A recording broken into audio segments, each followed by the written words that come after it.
रसानां च रसामपि मंगलानां च कर्तारौ वंदे वाणी विनायकौ सद्गुरुं शान्तं सच्चिदानंद विग्रहं पूर्ण ब्रह्म परानंदम् ईशमानंदवल्लभम्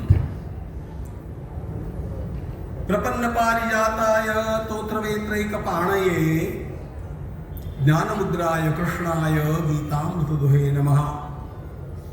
माधुर्यरसकल्लोलां शिवशक्त्यैकरूपिणीं अमृतानुभवार्थाय वन्दे ज्ञानेशनन्दिनीं। यस्य वेदमयी वाणी यस्य देवमयी तनुः ब्रह्ममयी दृष्टि सद्गुरुः पातु मां सदा। श्रुतिस्मृतिपुराणानाम् आलयं करुणालयं नमामि भगवत्पादं शङ्करं लोकशङ्करम्।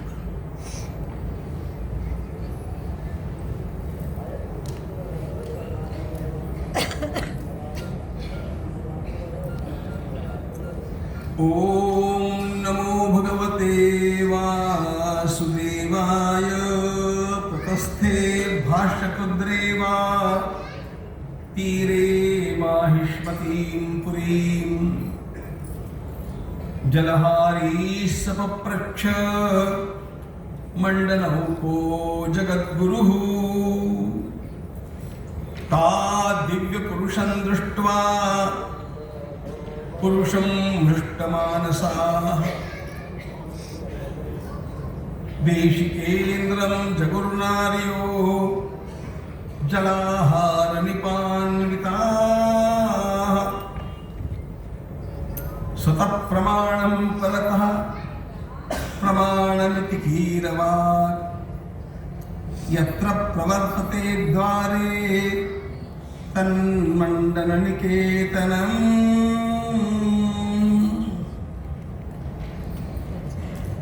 प्रयागराज महाराज की जय।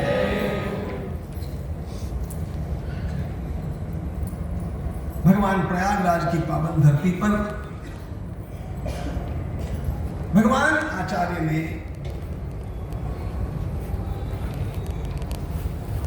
उस महान सत्पुरुष को विदा किया जिनका नाम कुमारी भट्टपाद रहा। वो ये भूमि है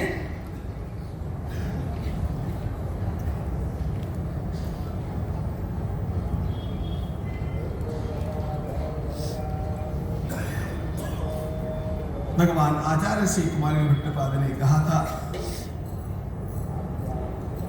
मैं धन्य हो गया आपके दर्शन करके। वास्तव में आपके अध्यास भाष्य को मैंने देखा, चतुर्श्रुति पर्यंत मैं देख सका। शरीर जल रहा है। ऐसी स्थिति में मुझे आपके इस ग्रंथ के ऊपर लिखने जैसे सहस्त्रों श्लोक सामने उमड़ रहे हैं। आपने धरती तल को धन्य कर दिया। आपके इस भाष्य ने संसार को धन्य कर दिया। लेकिन इस भाष्य का प्रकाशन होना चाहिए। मैं स्वयं इसके ऊपर लेखन करता, लेकिन अब हम तो विदा हो रहे हैं।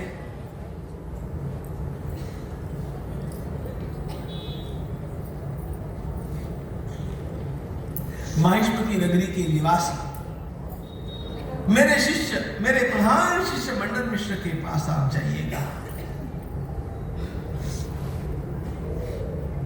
वो सीधे सीधे आपकी बात नहीं सुनेगा, सुननी भी नहीं चाहिए। हमारे यहां एक पद्धति थी, उस पद्धति के अनुसार शास्त्रार्थ सभा में समाधान हुए बिना दूसरे की बात का स्वीकार कैसे किया जा सकता है? समाधान करना सामने वाले का काम होता है। लेकिन आपके भाष्य को देख करके मेरा विश्वास हो गया। क्या आप उसका समाधान कर सकेंगे? और उसके पश्चात मेरा विश्वास है कि वही आपका अत्यंत श्रेष्ठ प्रचारक बन जाएगा। उत्तम वस्तु का निर्माण पर्याप्त नहीं होता है, उसके प्रभाव की सर्वत्र जानकारी पहुंचनी आवश्यक होती है। कमल खिला, उसकी दिव्य सुगंधी है, लेकिन वायु का सहयोग नहीं रहा और वह दिव्य सुगंधी सर्वत्र नहीं फैली, तो उसका लाभ बहुत अल्प लोगों को मिलेगा। जो काम जगत कल्याणार्थ है, वह जगत को पता तो चलना चाहिए। एकात्मधाम निर्माण हुआ। एकात्मधाम सामान्य संस्था नहीं है, यह सामान्य एकात्म पीठ भी नहीं है। मेरा तो विश्वास पक्का है, यदि प्रामाणिकता के साथ कुछ दिनों तक लोग लगे रहे तो एकात्मधाम हमारे देश का सर्वोत्तम ज्ञानपीठ सिद्ध होगा।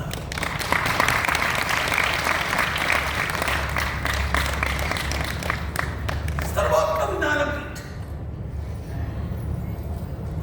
क्योंकि यह बात परंपरा से सिद्ध है। भगवान आदि शंकराचार्य महाराज जैसा साक्षात ज्ञान मूर्ति कौन है? और उनके अधिष्ठान को बिना किसी भेद के और बिना किसी पूर्वग्रह के स्वीकार करके सबको साथ लेकर के चलने वाला और भेद रहित दृष्टि रख करके अध्ययन अध्यापन कराने वाला एकात्मपीठ निर्माण होगा।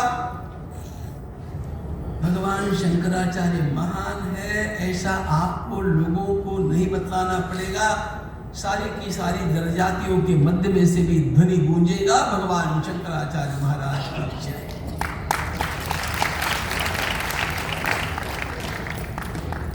आचार्य की महानता वो तो अबाधित है, निर्विवाद है। हम उसे कहां तक पहुंचा पाए हैं, ये प्रश्न है। और दुख के साथ कहना पड़ता है कि हम उनको नहीं पहुंचा पाए सब लोगों को।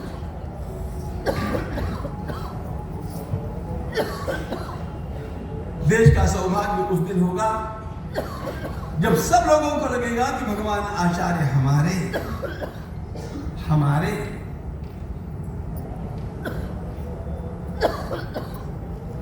लेकिन इसके लिए सम्यक प्रयास आवश्यक है। और जिस ढंग के प्रयास एकात्मधाम के द्वारा किए जा रहे हैं वे सम्यक है, बस उसमें लगे रहने की आवश्यकता है। भगवान बादल भट्टपाद ने यही कहा कि भाष्य तो अद्भुत है। भाष्य क्या अद्भुत है जी, भाष्य की एक एक पंक्ति अद्भुत है।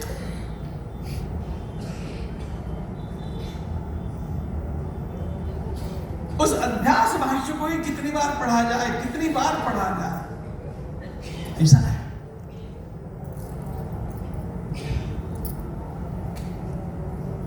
कैसा लालित्य है उसमें।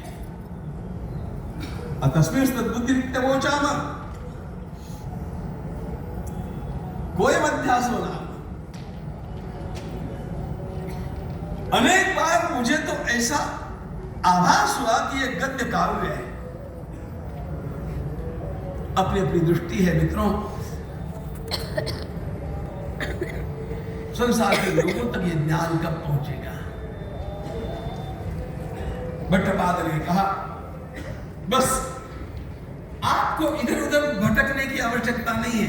एक मंडन मिश्र को आपने ये बातें समझा दी और उसके गले उतर गई, आपका अगला काम बड़ा सरल हो जाएगा।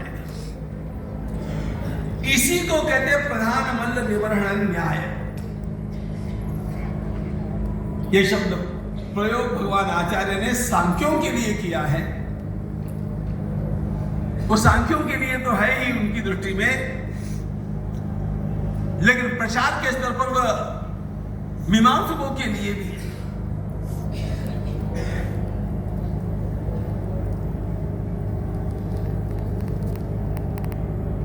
इसी पर सूर्य का अस्त हो रहा है और दूसरे सूर्य का उदय हो रहा है।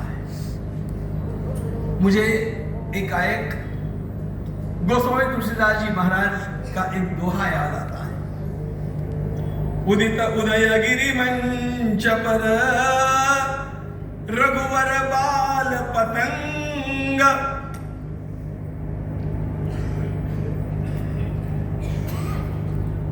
धनुर्भंग के पश्चात पढ़ा है परशुराम जी महाराज भगवत अवतार है, भगवान श्री राम भी भगवत अवतार है, और दोनों में वहां पर बहस होती। और उसके पश्चात परशुराम जी महाराज वहां से तिरोहित हो जाते हैं। उस प्रसंग में गोस्वामी जी ने एक बात लिखी, परशुराम भी राम है, भगवान श्री राम भी राम है,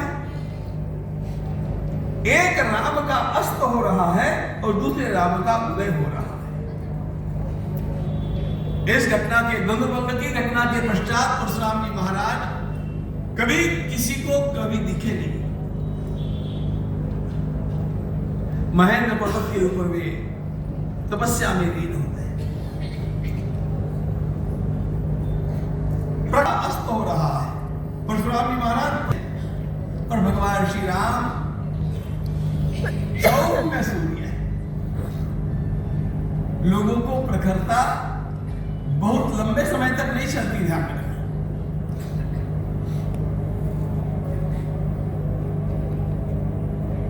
भगवद गीता ने सौम्यता को एक जीवन मूल्य के रूप में स्वीकारा। मन प्रसाद सौम्यत्वम मौनमात्मविधि सौम्यत्वम। भगवान श्री राम सौम्य है।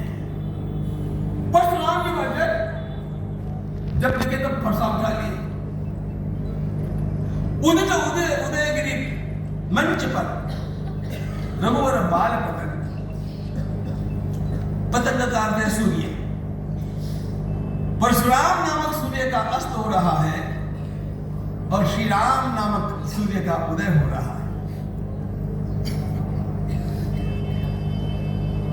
यह प्रयाग वो तीर्थ भूमि है मित्रों, जहां कुमारी नाम के सूर्य का अस्त हो रहा है और शंकर नाम के सूर्य का उदय हो रहा है।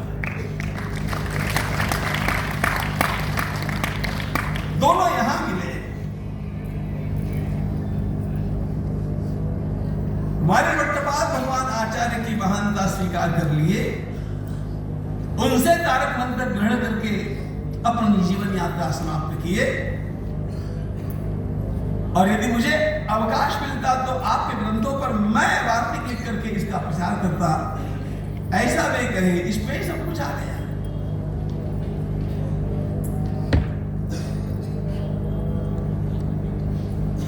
कुमारी भट्टपाद को विदा करके भगवान आचार्य प्रयाग से माहिष्मती नगरी की ओर चले। नर्मदा मैया के तट पर महेश्वर नाम का स्थान आपने देखा होगा। यह महेश्वर ही माहेश्वती नगरी है और वहां का महान विद्वान मंडन मिश्र, वैसे मिश्र शब्द का अर्थ ही बड़ा विद्वान ऐसे होता है। आजकल वह लोगों के उपनाम में आ गया, अच्छी बात है।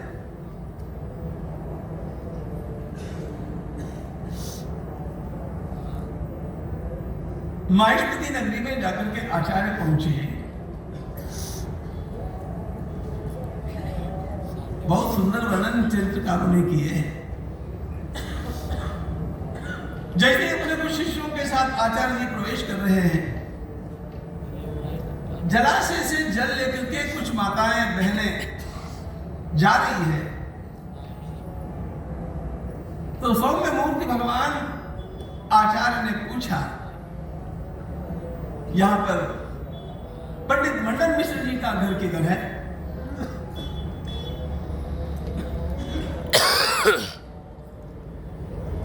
चित्रकारों ने बड़ी सुंदर सुंदर बातें बताई।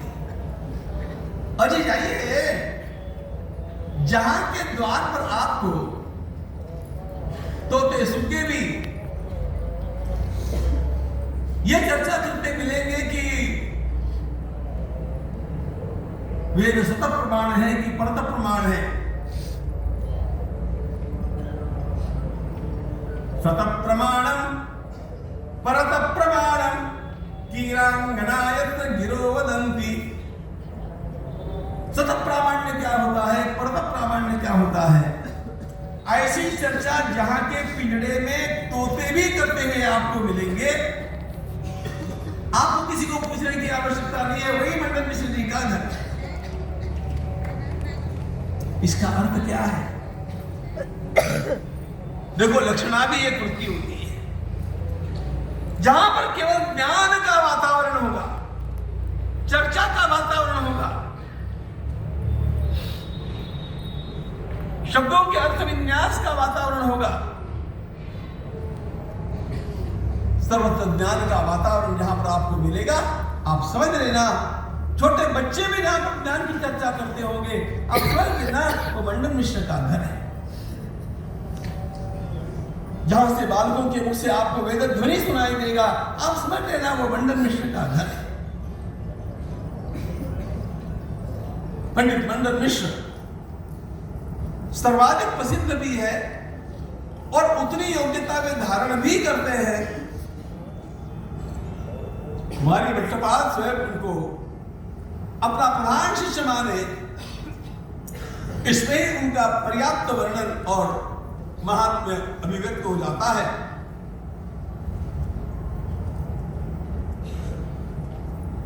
सत प्रमाणम परतः प्रमाणमिति कीरवात् यत्र प्रवर्तते द्वारे तन्मण्डन निकेतनम् फलनं कर्म फलदः परमात्मेति कीरगी। जहां पर तोते, जहां पर पंछी, जहां पर छोटे बच्चे आपको कर्म स्वयं फल देता है कि कर्म का फल देने वाले किसी अन्य ईश्वर की आवश्यकता होती है, यह चर्चा करते मिलेंगे। हाँ, वो मंडन मिश्र का घर है। यत्र प्रवर्तते द्वारे तन्मण्डन निकेतनम। अरे, ऐसे विद्यालय होने चाहिए, पंडितों के घर ऐसे होने चाहिए, संस्थाएं ऐसी होनी चाहिए।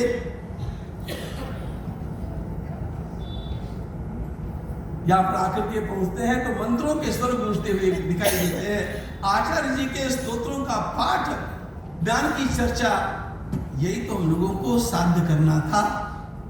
आप कर रहे हैं, अभिनंदन। ध्रुवम जगदिदन्नेदम ध्रुवमित्यपि कीरगी यत्र प्रवर्तते द्वारे तन्मण्डन निकेतनम्। जगत सत्य है कि जगत असत्य है? चलो चर्चा करेंगे। ऐसा जहां पर वातावरण आपको मिलेगा, वही मंडन मिश्र का घर है। घर का नंबर नहीं बताया, गली कौन सी है नहीं बताया। वातावरण से पहचान होती है कि वहां पर कौन सी संस्कृति पनप रही है। वातावरण।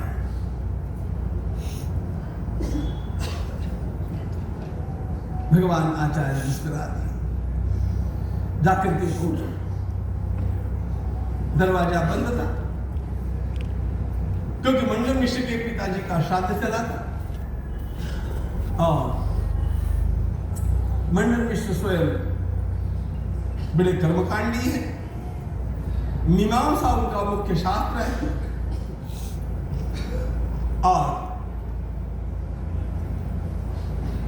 प्रखर कर्मकांड के अनुसार जब श्राद्ध चलता होता है, उसी से उस समय किसी भी सन्यासी का आना मंगलमय नहीं माना जाता। शांत में सन्यासी चाहिए। इतना ही नहीं, और कुछ बातें आपको बतला देता। जान दो, हमारे बाबा लोगों की बातें चलने दीजिए जो चलती है। सन्यासी कहां ग्राह्य है, कहां त्याज्य है, इसका विवेक होना चाहिए।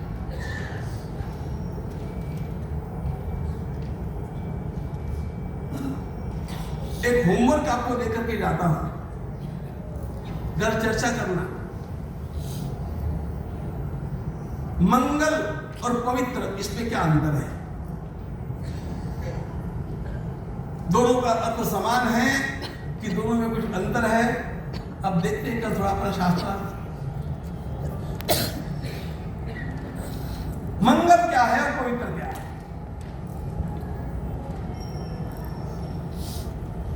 ये कल देखेंगे। लेकिन शास्त्र के अनुसार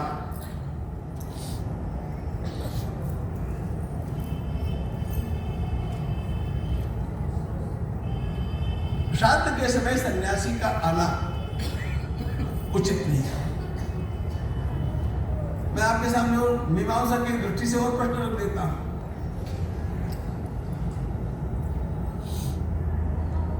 श्राद्ध है, श्राद्ध में पितरों का आवाहन करके उनका भोजन होना है।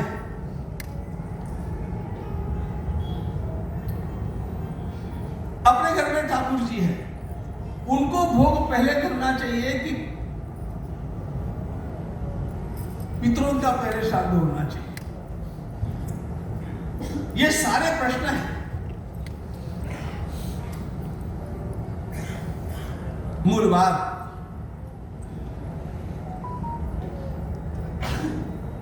मीमांसा शास्त्र अपने आप में एक अत्यंत प्रगल्भ शास्त्र है। और एक बात और बता देता हूं, यदि जीवन में समृद्धि चाहते हैं आप, यदि जीवन में सफलता चाहते हैं आप, यदि जीवन में अपने भीतर अनेक प्रकार की शक्तियों का जागरण चाहते हैं आप, तो मीमांसा का अध्ययन छोड़ मत दीजिएगा।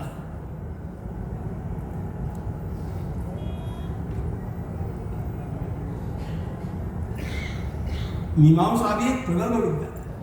मीमांसा में खंडनीय क्या है ये हम जानते हैं, और जो खंडनीय है उसका खंडन भी भगवत्पाद ने किया है, वो करना भी आवश्यक है।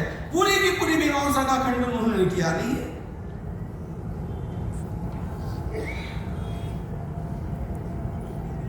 मंत्रमयी देवता मानते हैं मीमांसक, देवता की किसी स्वरूप की आवश्यकता नहीं मानते हैं। मंत्र ही देवता, और उस मंत्र का उतना जप होने के पश्चात उतना फल तो मिलना ही चाहिए। ये मीमांसा का नियम है, ये मूल वैदिक पद्धति है।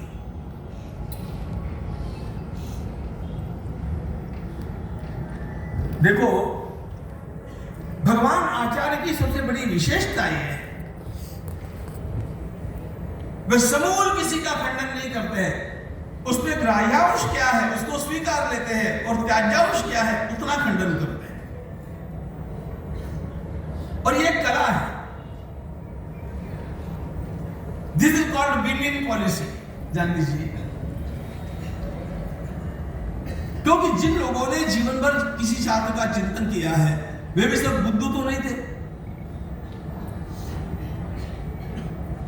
उनका भी तर्क प्रगल्भ रहा ही होगा।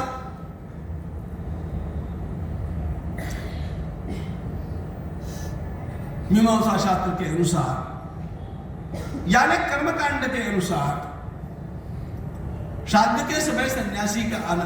अब देखो, सन्यासी को भिक्षा आप कौन सी देंगे? सन्यासी आ गए, पहले पितरों को श्राद्ध का पिंड देंगे कि सन्यासी की भिक्षा करेंगे? बट इससे उनका अधिक्षेप भी नहीं होना चाहिए, इससे वो ना आवे वही अच्छा है।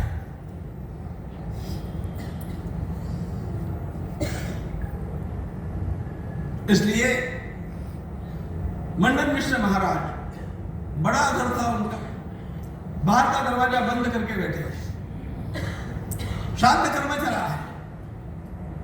श्राद्ध कर्म में पितरों का आवाहन होता है,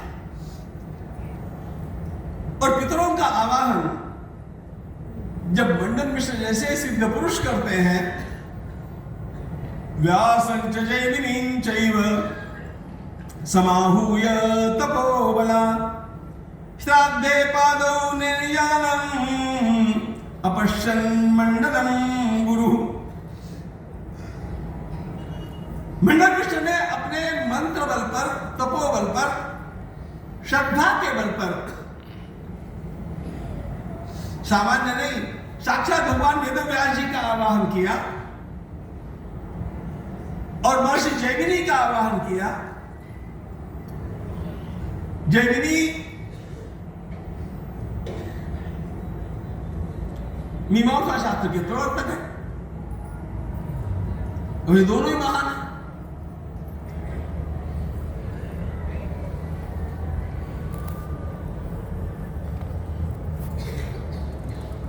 मंडन दोनों का पूजन कर रहे हैं और जब उनका पूजन चला है, दरवाजा बंद है। भगवान आचार्य तो आचार्य हैं, उन्होंने सिद्धियों का उपयोग किया, अपनी काया को एकदम लघु हल्का हल्का बना लिया और सीधे ऊपर जाकर के उनके घर के भीतर उतर गए। मंडन मिश्र श्राद्ध कर रहे हैं, दरवाजा बंद है और एक सन्यासी सीधा वहीं पर आकर के खड़ा हो गया। ये देखा मंडन की तो आग पगों से मस्तक फैल गई। कुपितो भूत तक्का श्राद्ध काले ये तिरुपागता। मंडन मिश्र चिढ़ गए। अब उसके पश्चात जो मंडन मिश्र और भगवान आदि शंकराचार्य महाराज का संवाद हुआ है ना, इसका दिग्विजय का बड़ा विनोदपूर्ण वर्णन करते हैं। आपने कभी रामलीला में परशुराम जी का और लखनलाल जी का संवाद सुना होगा, बस उसी प्रकार का यह संवाद है। कुतो मंडागलान मुंडी, अरे मुंडी कुत्ता। इसका सीधा है, बाबा तुम कहां से आए हो? अब आचार्य करते क्या है, मंडन मिश्र के एक एक शब्द का श्लेष कर लेते हैं। कुतो मुंडी का, तुम कहां से कहां तक मुंडन किए हो? आगलात गल पर्यंतम मुंडी। सीधा उत्तर वे देते हैं, मैंने तो इन गालों से लेकर के उन गालों में पूरा का पूरा सकाचट किया है भाई, दिखता नहीं है क्या रे?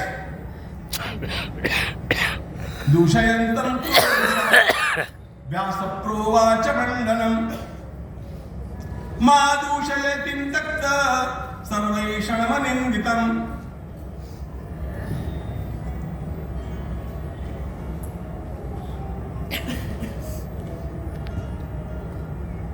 वो संवाद बड़ा लंबा है, उतना देखने की आवश्यकता नहीं है।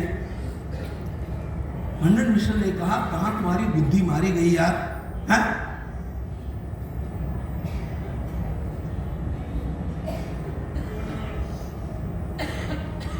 शिखा यज्ञोपवीताभ्याम, क्यों तुमने शिखा त्याग दी? क्यों तुमने यज्ञोपवीत त्याग दिया?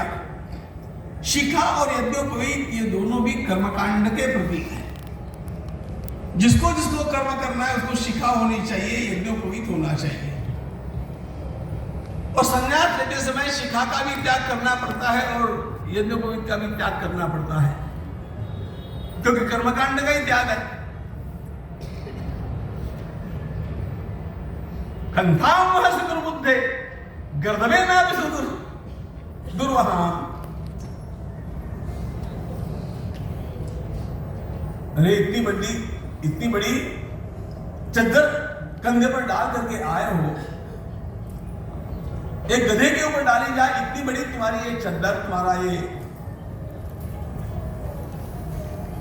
कंबल, एक चोटी रखने में और एक जनेऊ धारण करने में तुम्हें क्या भार हो रहा था? इतना मोटा कंबल डाल करके आए।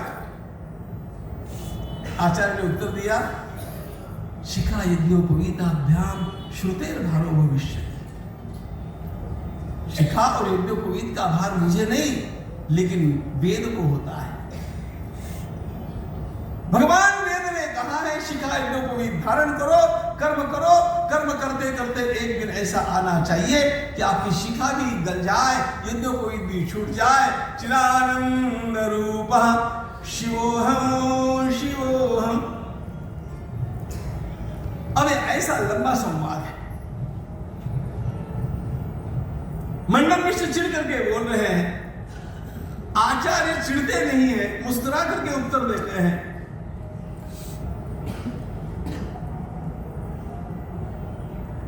मंडन मिश्र सीरियस है, आचार्य मुस्कुरा रहे हैं। और जब एक आदमी चिढ़ता है दूसरा चिढ़ता नहीं है ना, तो चिढ़ने वालों को और चिढ़ा दिए। उत्तम वेदांती उत्तम हसमुख व्यक्तित्व होता है।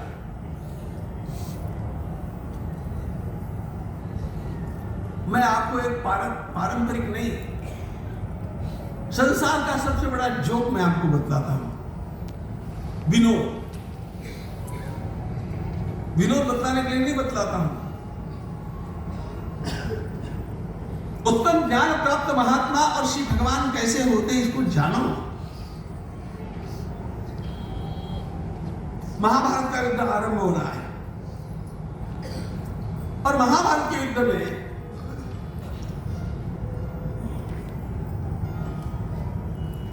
कर्ण युद्ध करने के लिए नहीं आया है। भीष्माचार्य सेनापति और गीता के उपदेश के उपरांत धर्मराज, अर्जुन, भीमसेन सब भीष्म और द्रोण को प्रणाम करने के लिए सामने गए हैं। भगवान श्री कृष्ण वे दूर चले गए, कर्ण खड़ा है। तो भगवान श्री कृष्ण ने पूछा, हाय करना, कैसे हो भाई? कर्ण ने कहा ऐसे आ गया। अरे मैंने सुना कि तुम जब तक भीष्म जीवित है तब तक युद्ध नहीं करने वाले हो। तो कर्ण ने कहा, हाँ, उस बुढ़े का मेरा जमता नहीं है, इसलिए मैंने प्रतिज्ञा की है कि जब तक ये भीष्म जीवित है तब तक मैं युद्ध में नहीं आऊंगा, सभा में भी नहीं जाऊंगा। भगवान श्री कृष्ण ने कहा, कर्ण, वन आइडिया। क्या आइडिया?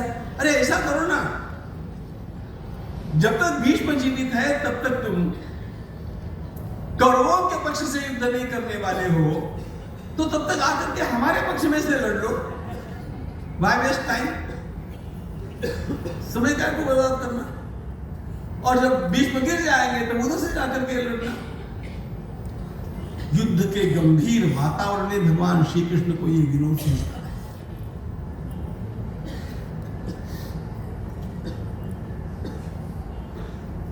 इस गंभीर वातावरण में स्वयं भगवान आचार्य विनोदपूर्ण उत्तर दे रहे हैं। मंडन मिश्र को और चढ़ गया। मंडन मिश्र को भगवान वेदव्यास जी ने शांत किया। भगवान वेदव्यास जी ने कहा, अरे मंडन, इतना तो तुम्हें भान होना चाहिए कि आने वाला सन्यासी नारायण रूप होता है, उसके साथ इस प्रकार का कठोर व्यवहार नहीं करना चाहिए।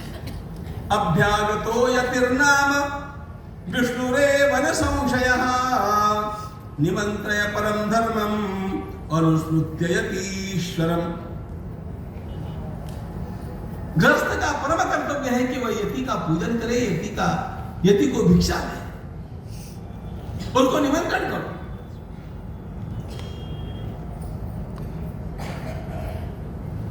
अब जब भगवान वेदव्यास जी ने कह दिया, वेदव्यास जी का वाक्य ही भेषज है, वही सबके लिए प्रमाण है। तुरंत मंडन मिश्र ने आचमन किया, प्रणाम किया और भगवान आचार्य को भिक्षा के लिए निमंत्रण दिया।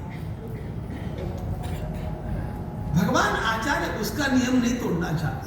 देखो, भगवान आचार्य अत्यंत विलक्षण है।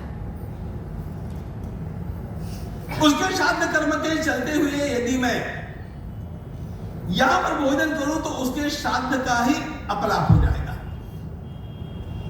ऐसे सोच करके भगवान आचार्य ने कहा देखो मुझे ये भिक्षा उक्षा नहीं चाहिए। विवाद भैक्षमिच्छामि सर्वत्र अन्न दुर्लभम, ये अन्न की भिक्षा मैं कहीं भी प्राप्त कर लूंगा, मुझे आपसे विवाद करना है, मुझे आपसे शास्त्रार्थ करना है। और एक बात ध्यान में रखो, मैं शास्त्रार्थ करने के ऐसे ही नहीं आया हूं, तुम्हारे गुरुजी ने मुझे यहां पर भेजा है, कुमार भट्ट ने मुझे यहां पर आने के लिए कहा, इसलिए मैं आया हूं।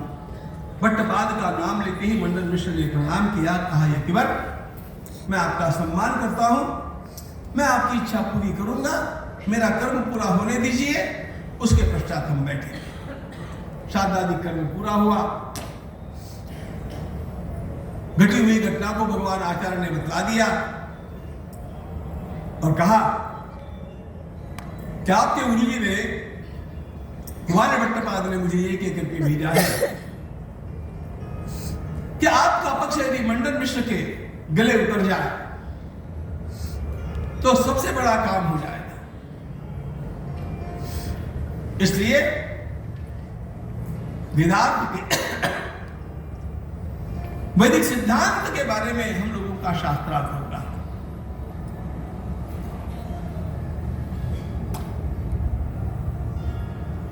शास्त्रार्थ जब होना होता है, शास्त्रार्थ को आजकल की भाषा में बोलना हो तो विवाद,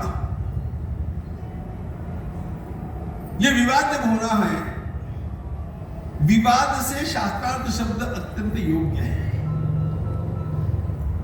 विवाद में कहीं पर भी कोई बेस नहीं है, आधार नहीं है। शास्त्र के वाक्य मूल आधार है। शास्त्रीय वाक्यों की मीमांसा है। हम लोगों को शास्त्रीय वाक्यों के भिन्न भिन्न अर्थ करने का स्वातंत्र्य है। शास्त्रों के शब्द बदलने का स्वातंत्र्य नहीं है। हम शब्द प्रामाण्यवादी लोग हैं, ऐसे शब्दों को नहीं बदलेंगे। अर्थ बदल सकता है, इंटरप्रिटेशन बदल सकता है। हमारी सारी आचार्य परंपरा ने वेद वेदांत का अर्थ करते समय ऐसा कहीं नहीं कहा ये प्रक्षिप्त है, ये घुस गया है, ना, जो है उसका अर्थ क्या है। व्याकरण के बल पर, अनुभव के बल पर, संप्रदाय के बल पर, अपने स्वयं के ज्ञान के बल पर अलग अलग प्रकार के अर्थ किए जा सकते हैं, किए जाते हैं, और तो और भगवद गीता के भी किए जाते हैं। किए जाने में कोई आपत्ति नहीं होनी चाहिए। अब मूल बात यह है कि ये शास्त्रार्थ जब चलेगा दोनों में, तो इसके लिए निर्णायक की आवश्यकता है। और निर्णायक वो हो सकता है जो दोनों पक्षों को समझ सकता है, किसकी बात में दम है और किसकी बात ढीली पड़ रही है, ये जिसके ध्यान में आ गए वो निर्णय करेगा ना।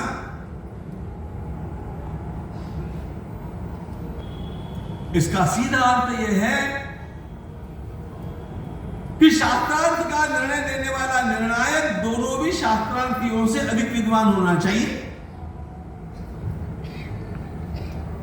और विद्वान होने के साथ साथ वो प्रामाणिक होना चाहिए। अब ऐसा विद्वान कहां से लाना? धन्य है भारतवर्ष। ये चर्चा जब चली तो वहां के पंडितों ने कहा इन दो महान विद्वानों के मध्य में शास्त्रार्थ की निर्णायिका तो मंडन मिश्र की पत्नी उभय भारती हो सकती है।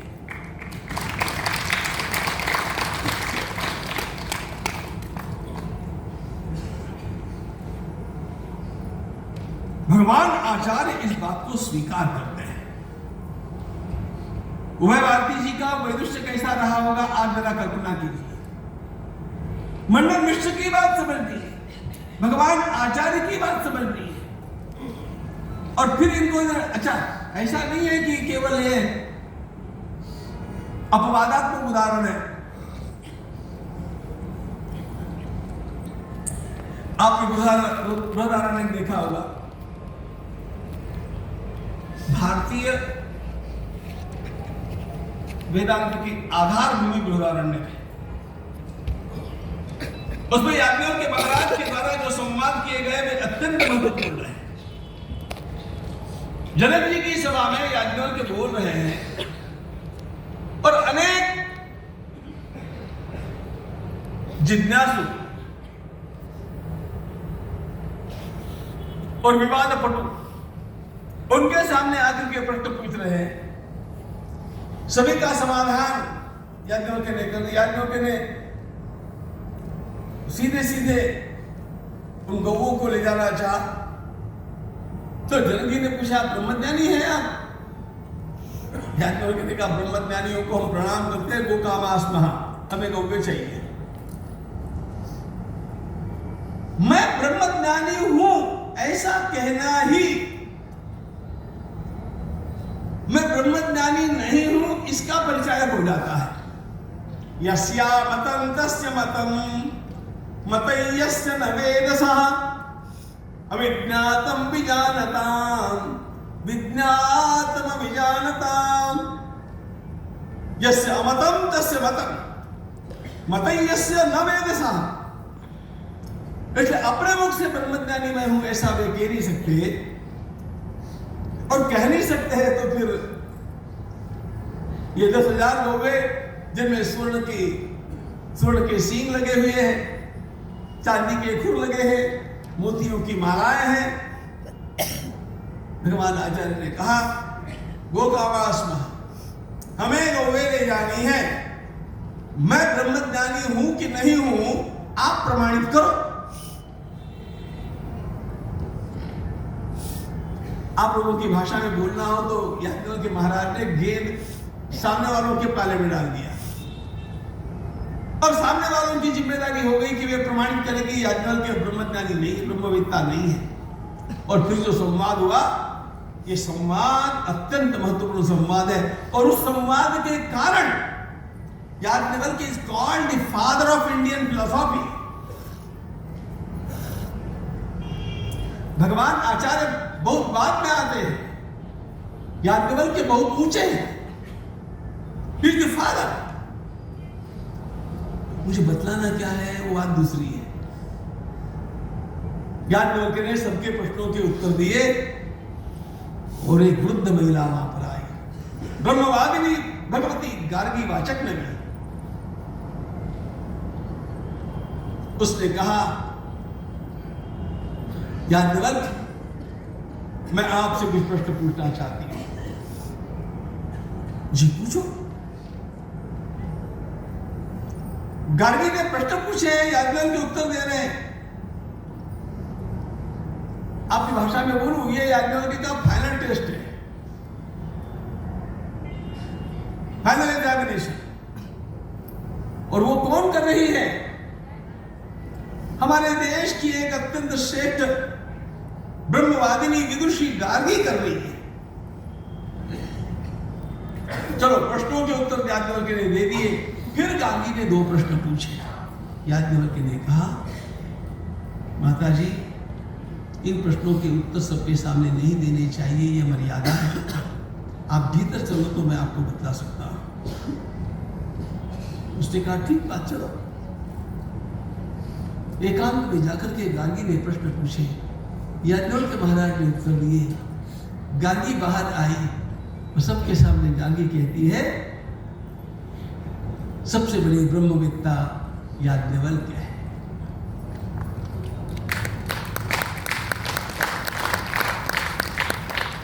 सारी विद्वानों की सभा ने महाराज जनक सहित किसका निर्णय माना?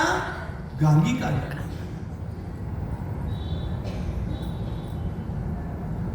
याज्ञवल्क्य की परीक्षा लेने जितनी वो विदुषी है, यहां पर उभय भारती मंडन मिश्र और भगवान आदि शंकराचार्य दोनों के बीच में मध्यस्थ निर्णायक के रूप में सभी लोगों से स्वीकृत हुई।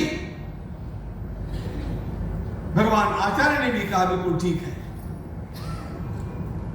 लेकिन यह विवाद ऐसे नहीं होगा।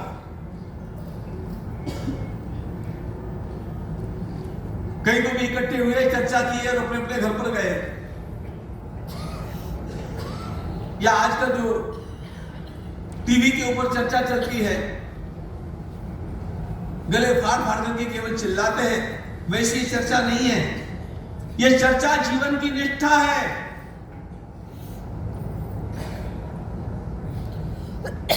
और इस चर्चा में निश्चित क्या हुआ है, यदि मंडन मिश्र हार गए तो उन्हें संन्यास लेना पड़ेगा, और भगवान आदि शंकराचार्य हार जाते हैं तो उन्हें संन्यास का त्याग करके गृहस्थाश्रम स्वीकार करना पड़ेगा। यह मनोरंजन की चर्चाएं नहीं है, टीआरपी को बढ़ाने के लिए किया हुआ धंधा नहीं है। हमारे यहां फिलोसफी के प्रोफेसर का मूल्य नहीं था।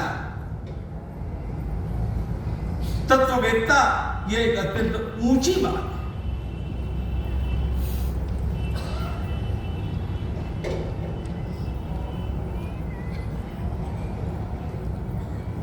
भगवान भगवद गीता में अर्जुन से यही कहते हैं, अर्जुन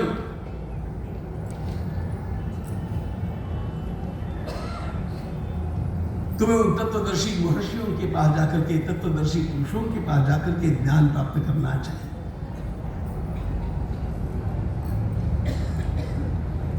तद्विद्य प्रणिपातेन परिप्रश्नेन सेवया उपदेक्षन्ते ज्ञानम् ज्ञानिनस्तत्वदर्शिनः। सिद्धांतों के शब्दों को जानना एक बात होती है, सिद्धांतों की अनुभूति प्राप्त करना, सिद्धांतों में डुबकी लगाना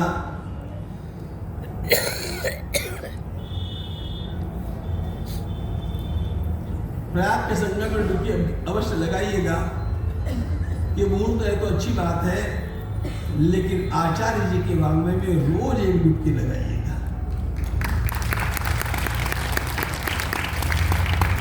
रोज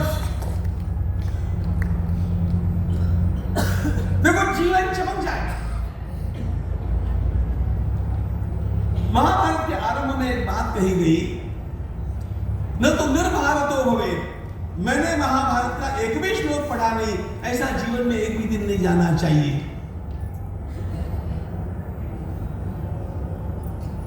महाभारत अपने स्थान पर है, लेकिन हम लोगों को यह व्रत तो अवश्य लेना चाहिए।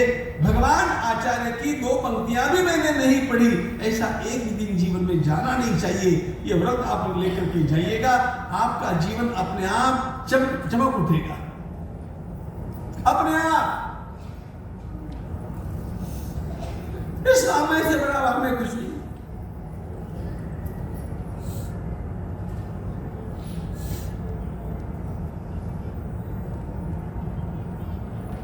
मंडन मिश्र की विजय हुई तो आचार्य जी को विवाह करना पड़ेगा, और आचार्य जी की विजय हो गई तो मंडन मिश्र को संन्यास लेना पड़ेगा। यह शर्त है।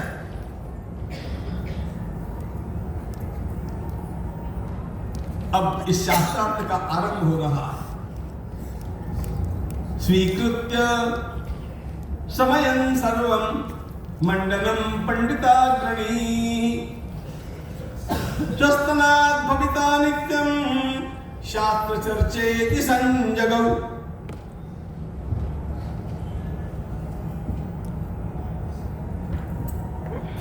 ये पण लगा हुआ है, शर्त। और दूसरे दिन प्रातः काल से नर्मदा जी के तट पर एक शिवालय के, शिव जी के मंदिर के प्रशस्त प्रांगण में एक और भगवान आचार्य विराजे, दूसरी ओर मंडन मिश्र विराजे, मध्य में वह भारती विराजमान है। हाँ,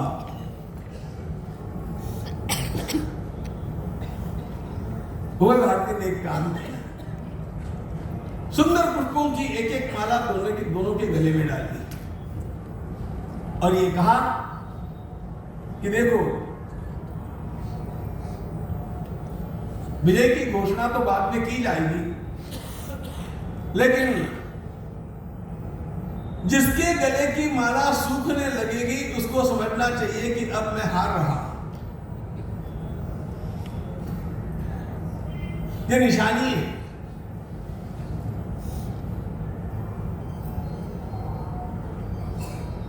प्रातः काल से आरंभ, प्रथम दिन का शास्त्रार्थ पूरा हुआ। प्रातः काल से मध्याह्न पर्यंत वो चलना था और मध्याह्न के समय दोनों को प्रणाम करती हुई वह भारती कहती है, आचार्य भिक्षा के लिए पधारिएगा। जी, आप भोजन के लिए पधारिएगा। सन्यासी है तो यही कहना चाहिए कि भिक्षा के लिए पधारिएगा, और गृहस्थ को यही कहना होता है कि भोजन के लिए पधारिएगा। पक्ष प्रतिपक्ष चले, रोज यही चलता रहा। बड़ी संख्या में पंडित लोग वहां पर बैठे हैं और मध्याह्ने शंकरं प्राह भिक्षार्थम उपगच्छतु, भारती मंडनं प्राह भोजनायोपगच्छतु। अब किन किन विषयों को लेकर के शास्त्रार्थ हुआ है वे सारे यहां पर विषय संक्षेप में दिए हैं। समय के बिना उनको जानना संभव नहीं है, लेकिन ये चलता रहा। रोज प्रातः काल में बैठ जाते हैं, मध्याह्न तक शास्त्रार्थ होता है, फिर आचार्य की भिक्षा होती है, मंडन मिश्र जी का भोजन होता है, फिर दूसरे दिन प्रातः काल शास्त्रार्थ के लिए बैठते हैं। 1 2 3 4 18 दिन हो गए। रोज 18वें दिन क्या हुआ, मंडन मिश्र के गले की माला सूखने लगी। म्लाना मंडन कंठस्था माला भारत्युदीरिता युवां भिक्षार्थमायातं इत्याहो भय भारती।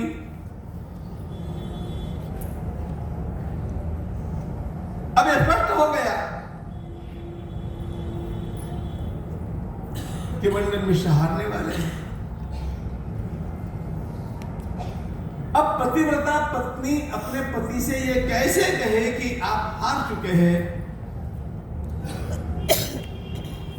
बोलने का भी तरीका होता है। आचार्य जी की विजय हुई, मंडन मिश्र हार चुके हैं, निर्णय भारती को देना है। कैसे शब्दों में निर्णय देती है वो? आज तक वह यही कहती आई है आचार्य जी को कि भिक्षा के लिए चलिए, क्योंकि सन्यासी को इसी प्रकार कहना चाहिए, और मंडन मिश्र से कहती आई कि जी अब आप भोजन के लिए चलिए। आज भारती ने भगवान आचार्य से कहा, आचार्य भिक्षा के लिए चलिएगा, और अपने पति की ओर देख करके कहा, आप भी आज भिक्षा के लिए चलिएगा।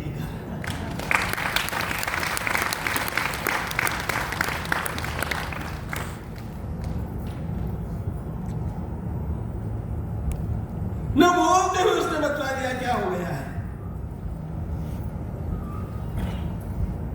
अथ शापादुपायाताम धामस्वं गन्तुमुद्यताम् अरण्य दुर्गा मंत्रेण बबन्धात्रैव देशिकः।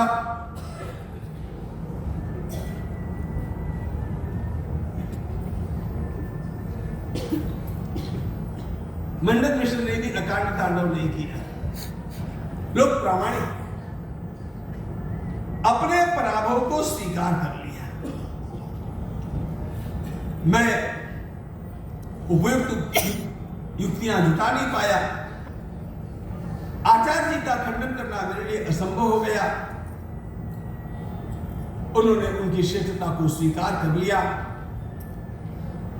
वैसे भी उनको लगता था कि यही होना है, यही नहीं होना होता तो भगवान कुमारी भट्टपाद उन्हें वहां पर भेजते नहीं। कुमारी भट्टपाद के सर्वश्रेष्ठ शिष्य हैं मंडन मिश्र। उनके परिवर्तन से सब में परिवर्तन होना है। स्वयं निर्णय तो हो गया। अब निर्णय हो गया तो मंडन मिश्र जी को संन्यास लेना भी आवश्यक हो गया। अब वो जब होगा तब होगा, लेकिन बीच में एक बात,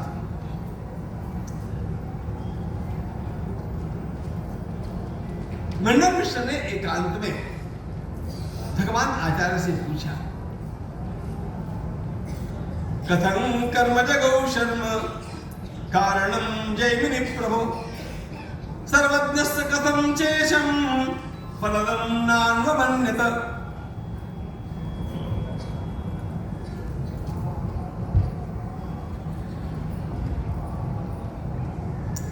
सारी बातें मेरे समझ में आ गई। मेरे मन में एक विचार आता है कि जो बातें मेरे समझ में आ गई वे क्या भगवान जैमिनी के समझ में नहीं आई थी? फिर उन्होंने क्यों कहा कि कर्म ही फलदाता है, कर्म का फल देने वाला ईश्वर, ये मान्यता मीमांसा में नहीं है। पूर्व मीमांसा कर्म का फल अपूर्व से प्राप्त होता है। सच्ची बात बताओ तो मीमांसक ईश्वर को मानते ही नहीं थे। वो तो ईश्वर को बात बात में मानने लगे।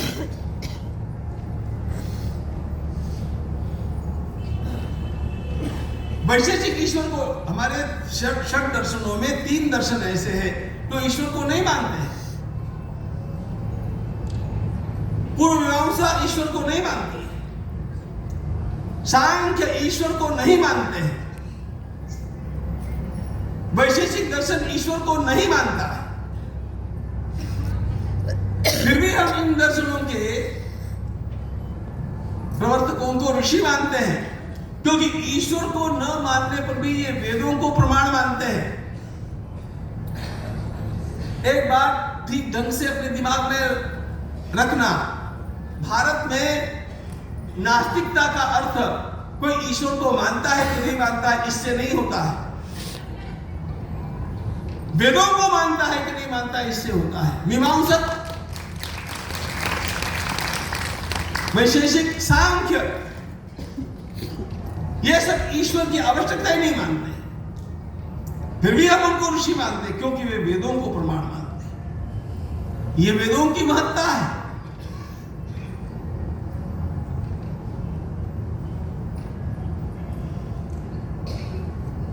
तो मंडन मिश्र ने पूछा, जो बात मेरे गले उतर आती है वो जैमिनी को पता नहीं थी, फिर उन्होंने ऐसे कैसे लिखा? क्या कर्मों का कोई उपयोग नहीं है? भगवान आचार्य की विशेषता है, उन्होंने कर्म का पूरा खंडन नहीं किया है। जीवन में ये दृष्टि अपनाएंगे तो आप भी सुख पाएंगे। सभी को अप्रूव करने की आवश्यकता नहीं है। हर मत मतांतर का ग्राह्यांश क्या है, त्याज्यांश क्या है, इसका विवेक होना चाहिए।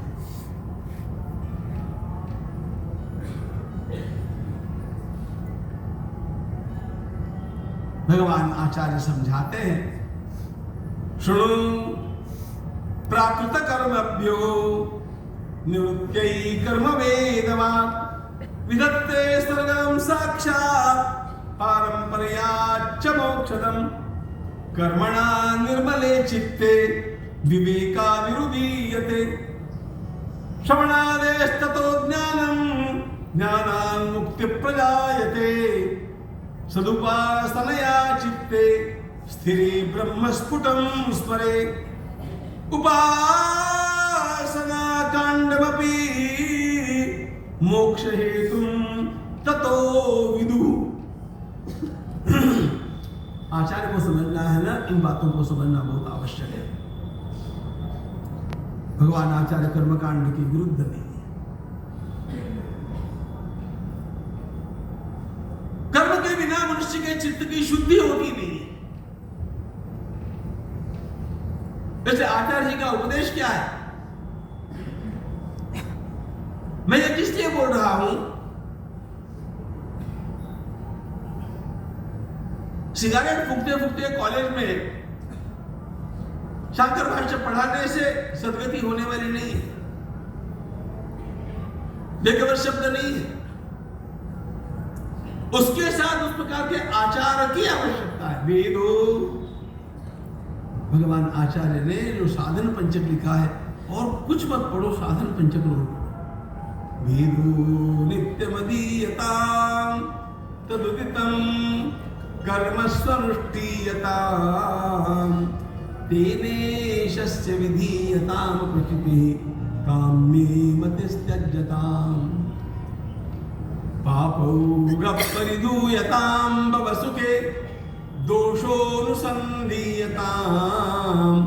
आत्मेच्छा व्यवसीयतां निजगृहात् पूर्णं विनिर्गम्यताम्। वेदो नित्यमदीयताम्, लेकिन साथ साथ तदुदितं कर्म स्वनुष्ठीयतां, सुअनुष्ठीयतां।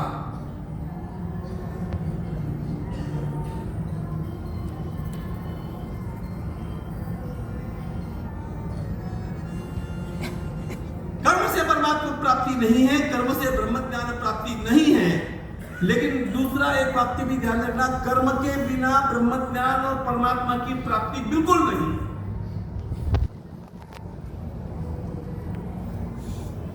उसकी मर्यादा को समझो। इसलिए हर संध्या उपासित, रोज संध्या वंदन करना चाहिए, रोज पूजा पाठ करना चाहिए। नहीं तो अनेक बार क्या होता है, आचार्य जी का वेदांत ज्यादा ही चढ़ गया ना दिमाग में। सर्वं खलु ब्रह्म नेह नानास्ति किंचन सोहम अहम ब्रह्मास्मि, सब ब्रह्म ही ब्रह्म हो जाते हैं।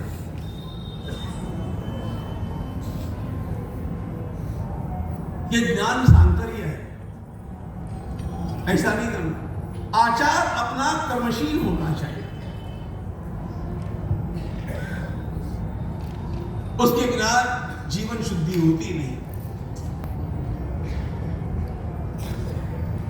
चित्त से शुद्ध ये कर्म। अब इसमें दो बातें हैं, कर्म सकाम होता है, कर्म निष्काम भी होता है। जितना जितना सकाम कर्म करेंगे उतना उतना फल प्राप्त होगा। और यदि कर्म को आपने निष्काम कर दिया तो चित्त की शुद्धि होगी। कर्म से चित्त शुद्ध होता है, उपासना से वह एकाग्र होता है। और जब शुद्ध चित्त एकाग्र हो जाएगा, उसके पश्चात वह ज्ञान प्राप्ति के लिए योग्य बनता है। और इस अवस्था में यदि सद्गुरु प्राप्त हो गए तो ज्ञान प्राप्त हुए बिना नहीं रहता है। पर ज्ञानेश्वर महाराज कहते हैं, जिसने इतना काम कर लिया, सद्गुरु आपे सया भेटे छिगा।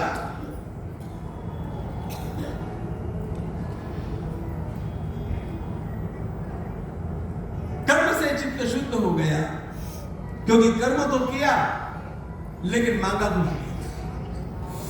कर्म से चित्त शुद्ध कैसे होता है, आपको आपके उदाहरण के अनुसार बतलाता हूं। हम संध्या वंदन करते हैं, संध्या वंदन का क्या फल है? संध्या वंदन से कौन सा पुण्य मिलता है?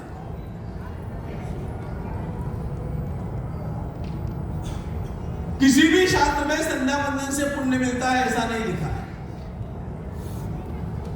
संध्या वंदन से पुण्य नहीं मिलता है, लेकिन संध्या वंदन नहीं करने पर पाप लगता है।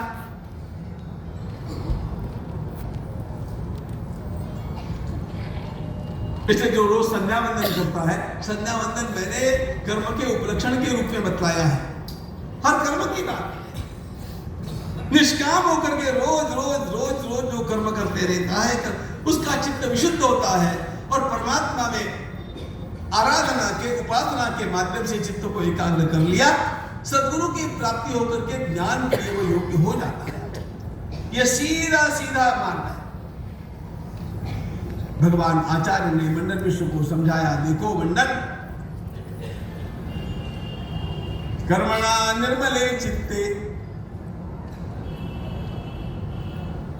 कर्म से चित्त निर्मल होकर के उपासना से एकाग्र होकर के ज्ञान की प्राप्ति के लिए योग्य बन जाता है।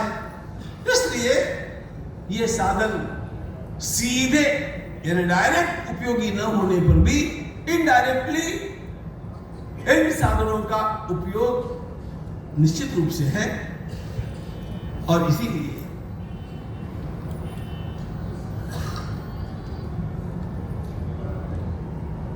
कर्म का स्वीकार व्यक्ति को जीवन में अवश्य करना चाहिए। तदा प्रत्यक्षमागत्य ध्याने तम प्राह जैमिनी, भगवान जैमिनी का ये आशय है। ऐसा जब आचार्य बोल रहे थे, भगवान जैमिनी वहां पर प्रकट हो गए और कहा, मंडल, आचार्य ने जो कहा है एक एक शब्द सत्य है।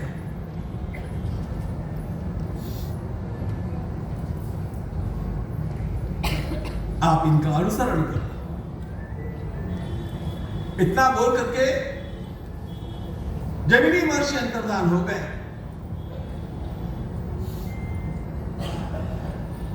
मंडन मिश्र के नेत्र आंसुओं से भर गए, हाथ जोड़ लिए। मंडन मिश्र ने कहा, भगवान, आज हमारे ध्यान में आता है कि आप साधारण सन्यासी नहीं है, साक्षात शिवांश है। आप लोक कल्याण के लिए भगवान महादेव के द्वारा यह रूप धारण किया गया। आपके साथ कौन विवाद कर सकता है? मैं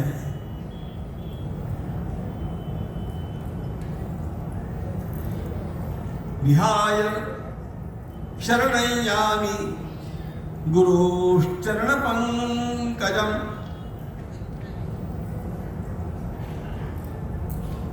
मैं अपना जीवन आपके चरणों में अर्पण करता हूं।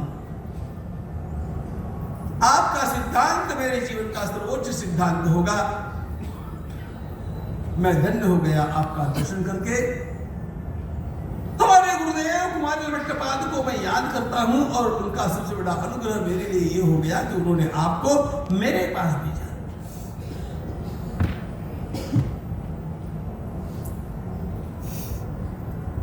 Totally surrender. बात हो गई ना पूरी। इतने में मैडम सामने आए, भारती। उन्होंने कहा, भले ही मेरे पति ने समर्पण किया है, लेकिन आचार्य जी अभी तक इनका पूरा पराभव नहीं हुआ है। इसकी वामांगिनी मैं हूं, अर्धांगिनी मैं हूं, इसलिए मेरा भी पराभव आपको करना पड़ेगा। जब तक मुझसे शास्त्रार्थ करके मेरा पराभव आप नहीं करते हैं, तब तक मंडन मिश्र को मैंने जीत लिया, ऐसा कहने का आपको कोई अधिकार नहीं। मैं अर्धांगिनी हूं कि नहीं? अब वो समय दूसरा था जब मैं निर्णायिका बनकर के बैठी थी। मैंने उस समय मेरे धर्म का पालन किया और मेरा निर्णय दे दिया, लेकिन अब मुझे पत्नी धर्म का पालन करना है। मैं अर्धांगिनी हूं। नो कमान।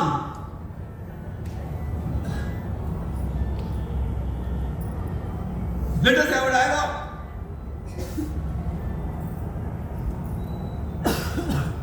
सीधे हुए भारती ने भगवान आचार्य को चुनौती दी।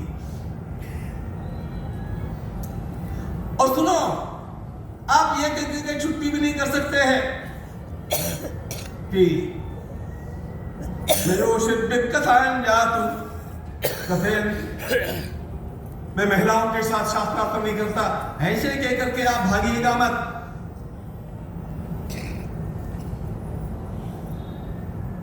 घर की माता के साथ कैसे याद करोगे ने शास्त्रार्थ किया था, मेरे साथ आपको करना पड़ेगा। कथा और कथयत गार्ग्या याज्ञवल्क्य पुराणकिम। देखो ये भारत की महिलाएं बड़ी जोरदार रही है पहले से।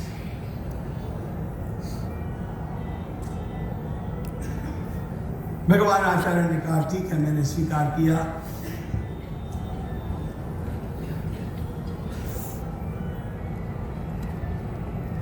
और उसके पश्चात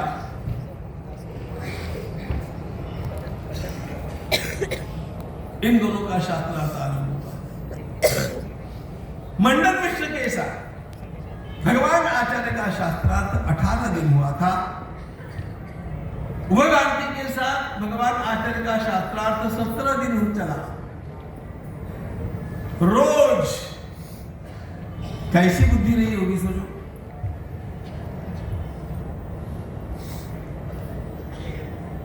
वो 11 प्रश्न का उत्तर आचार्य देते हैं, आचार्य जी के प्रश्नों के उत्तर वो देती है, और ये सब आसन का समाधान चलता रहा है। 17वें दिन उसने एक मौज कर दी और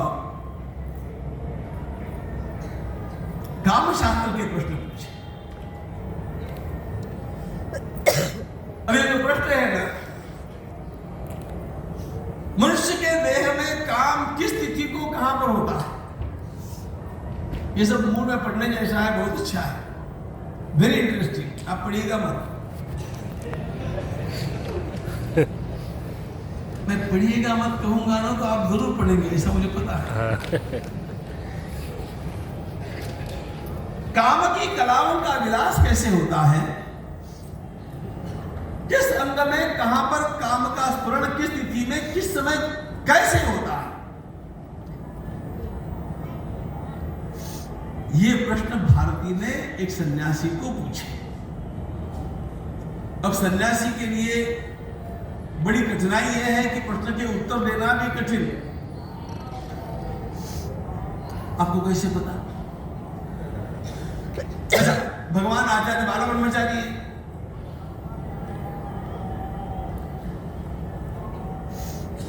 भगवान आचार्य ने कहा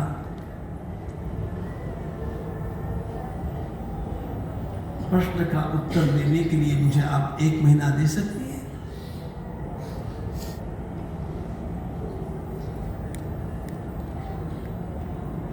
भारती जी ने कहा आप 2 महीने लीजिए, 4 महीने दीजिए, लेकिन प्रश्न मेरा यही है, काम कला के विलास के ये सारे प्रश्न हैं, कामशास्त्र से संबद्ध है, और जिसने वात्स्यायन का कामसूत्र पढ़ा होगा उसको इन सारे प्रश्नों के उत्तर पता हो सकते हैं। वात्स्यायन का कामशास्त्र अत्यंत महत्वपूर्ण शास्त्र है, ध्यान रखना। मैंने उस पर भी एक लेख लिखा, लेकिन पता है आपको वात्स्यायन ने ग्रंथ क्यों लिखा, इसको भी जान लीजिए थोड़ा।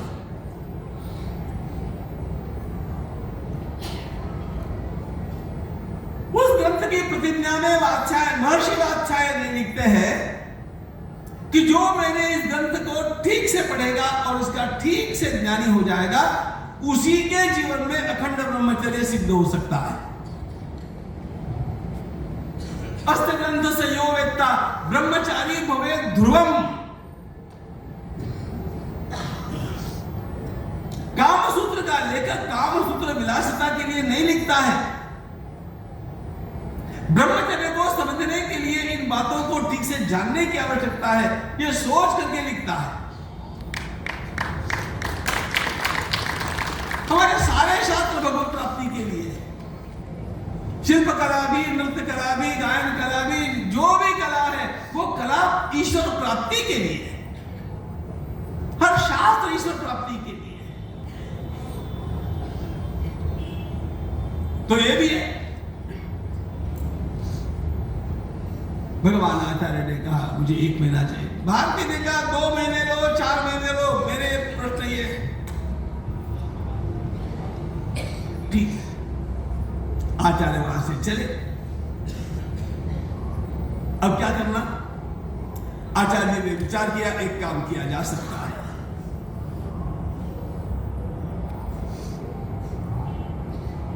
यदि कोई श्रेष्ठ व्यक्ति का निधन होता हो, किसी युवा व्यक्ति का निधन होता हो, तो उसके शरीर में मैं प्रवेश करके उसके गृहस्थाश्रम का उपयोग करके अपने लिए काम का ज्ञान प्राप्त कर सकता हूं। ये उनका प्लान है। आकाश मार्ग से जाते हुए उन्होंने देखा एक राजा है अमृत नाम के, उनका निधन अभी अभी हुआ था और सारा परिवार रो रहा था। आचार्य ने अपने शिष्यों को इकट्ठा किया, कहा देखो मैं शरीर यहां पर छोड़ता हूं इस गुफा में, आप मेरे शरीर को संभालना, 1 महीने के बाद मैं फिर आऊंगा, इसमें फिर प्रवेश करूंगा, तब तक आप इसकी क्षति मत होने देना, पूरी तरह इसको ठीक से संभालना। 1 महीने के लिए मैं जाकर के कहीं अन्यत्र काम का अनुभव लेने वाला।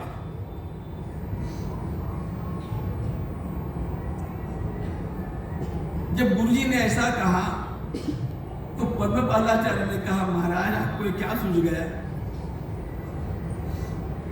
आप सन्यासी है ना? भगवान आचार्य ने कहा दैट्स राइट।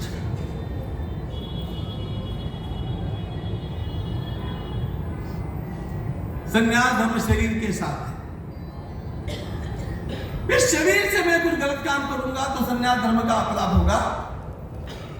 यदि अन्य शरीर का उपयोग करके मैं अपने जीवात्मा को अन्य देह में ले जाकर के वहां पर अनुभव प्राप्त करता हूं, इसमें धर्म का किसी प्रकार का अपराध नहीं है।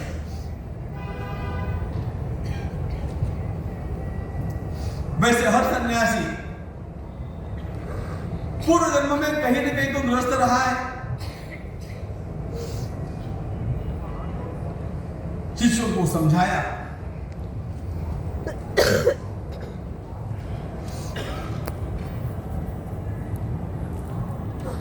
पद्मपाद ने कहा लेकिन ध्यान रखना यह मामला महिलाओं का है, फंसे की फंसे।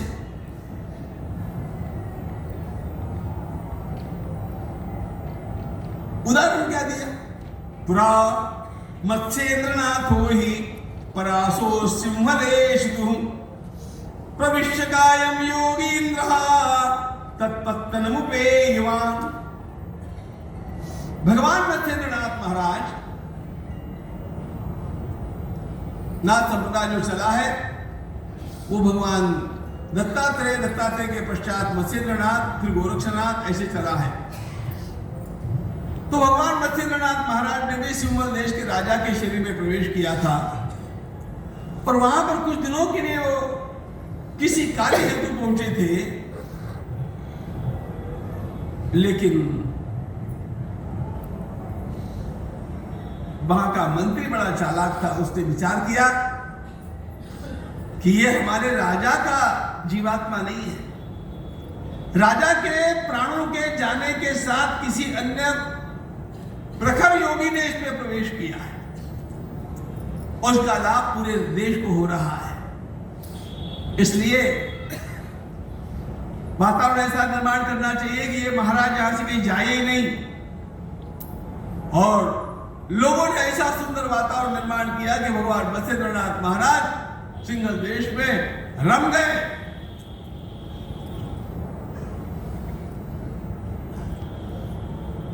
वहां से निकले नहीं। फिर क्या हुआ पता है? उनको ढूंढते हुए गोरक्षनाथ वहां पर पहुंचे।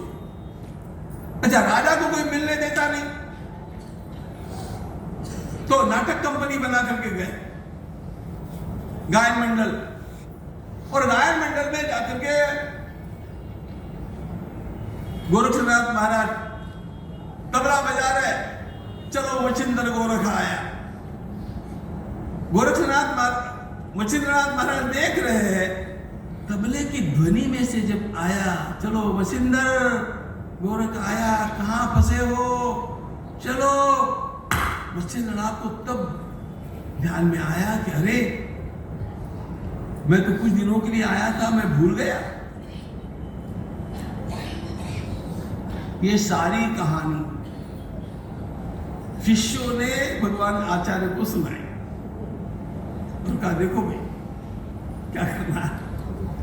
आचार्य का डोंट वरी, पद्मपादवच श्रुत्वा समवोचत देशिका मातुश्चिन्तितो यत्र संगे मयि कथंचन।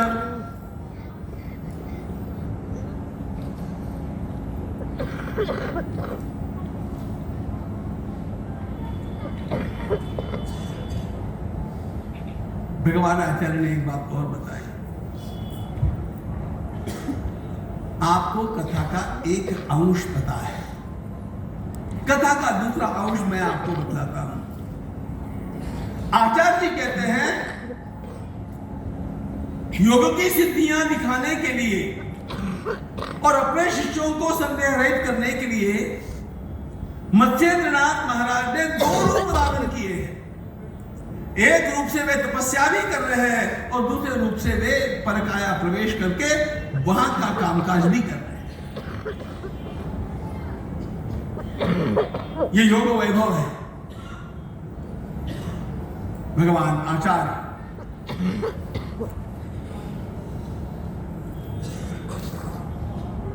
अमृत के शरीर में प्रवेश करते हैं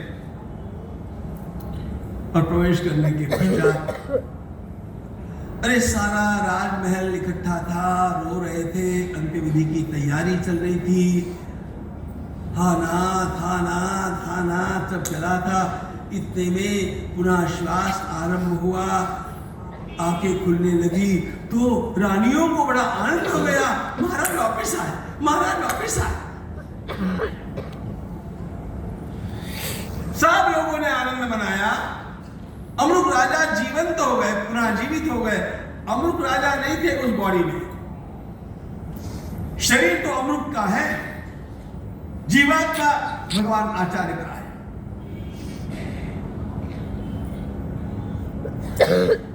आश्चर्य की बात यह है, सबने आनंद मनाया, ये तो ठीक है, लेकिन उस दिन से चारों ओर राज्य में वातावरण बदल गया। बिना ऋतु के कुछ फल और फूल आने लगे, नदियों का जल निर्मल हो गया, लोगों के अंतःकरण में अपने आप आनंद की लहरें बहने लगी। सेनापति आदिकों ने विचार किया, महाराज अमृत के शरीर में किसी योगी ने प्रवेश किया है।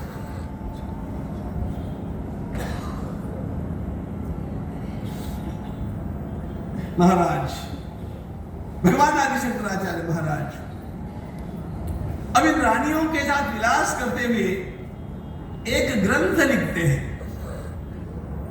उस शरीर में भी महाराज ने ग्रंथ लिखा जिसका नाम है अमरु शतक। जैसे श्रृंगार शतक है, नीति शतक है, वैराग्य शतक है, वैसे केवल काम कला के ऊपर अमरु शतक है। ये लिख दिया। आपकी भाषा में बोलना हो तो उन्होंने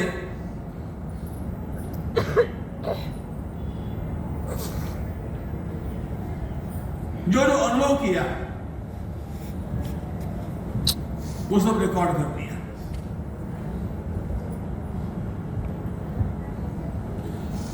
शिष्य लोग ढूंढने लगे।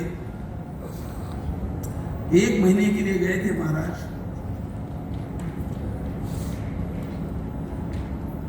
2 महीने हो गए,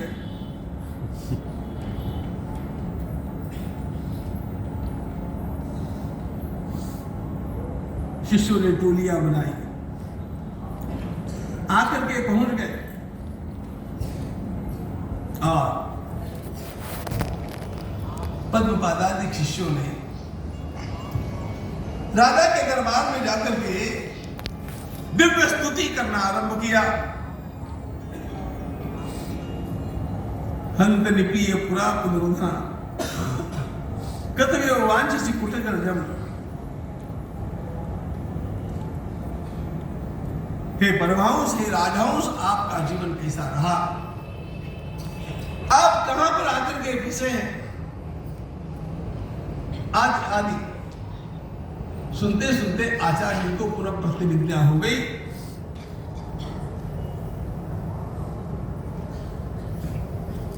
राजा बेहोश हो गए। भगवान आचार्य उनमें से निकल गए। इधर राजा का मरण हुआ। जिस शरीर में से भगवान आचार्य निकले थे, अपने मूल शरीर में उन्होंने प्रवेश किया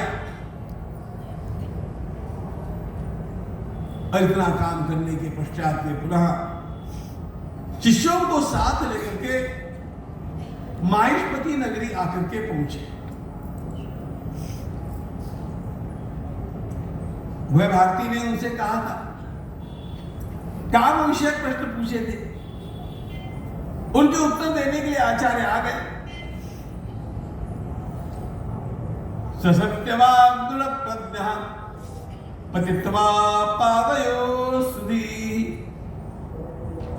इतने दिनों तक अपने गुरुदेव कहाँ गए थे, इसकी चिंता मंडन मिश्र को हो रही थी।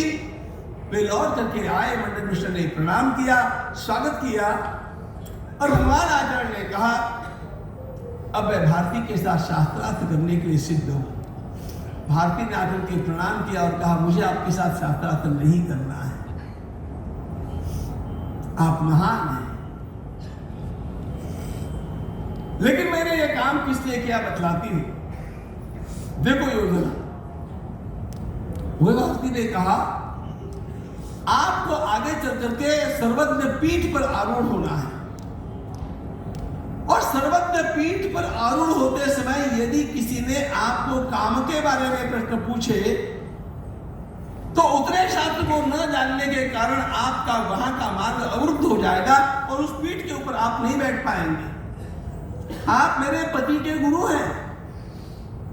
मेरे पतिदेव के गुरु संसार में सर्वश्रेष्ठ होने चाहिए। सर्वज्ञ पीठ पर आपको आरूढ़ करने के लिए इस ज्ञान की भी आवश्यकता थी। देखो उसका दृष्टिकोण देखो। ये महिलाएं हैं ना, जय हो।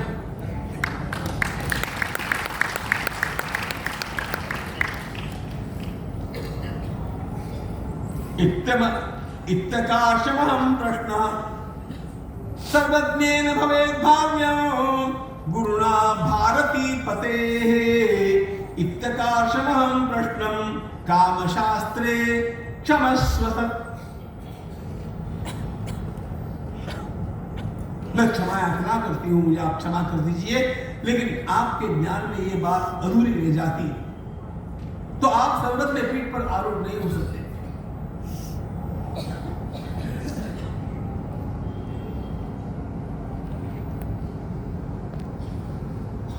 मैं जा सकती हूं?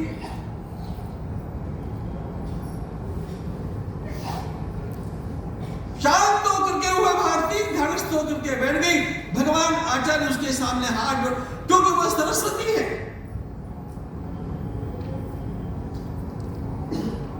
शाप के कारण वह इस जन्म में आई है और भी पूर्ण करके अब जा रही है। भगवान आचार्य ने प्रणाम किया, मंडन मिश्र ने भी प्रणाम किया और सबके देखते देखते सरस्वती माता की इष्टानर्थान् प्रदेहि त्वं शरणं समुपेयुषे तथेति सा निजन्नाम शारदा प्रत्यपद्यत संन्यास शास्त्र विधिना दीक्षयन् मंडनं गुरु प्रणवं तत्त्वमस्यामि प्रथमं समुपादिशत्।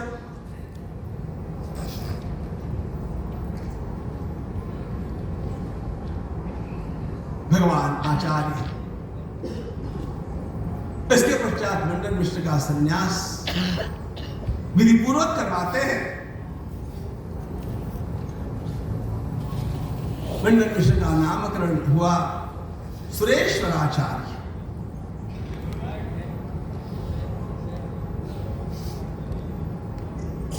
भगवान आचार्य अगला प्रवास करना चाह रहे थे। इतने में एक दिन क्या हुआ, प्रातः काल की बेला में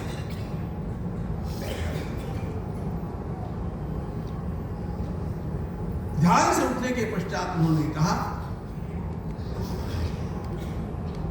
मुझे काली जाना चाहिए, मां बहुत बीमार है। अथां किमदशापन्नां स्मरन्ती मातरं गुरुः जगामयो योगशक्त्याव गत्या वेद्य निजाश्रमान्।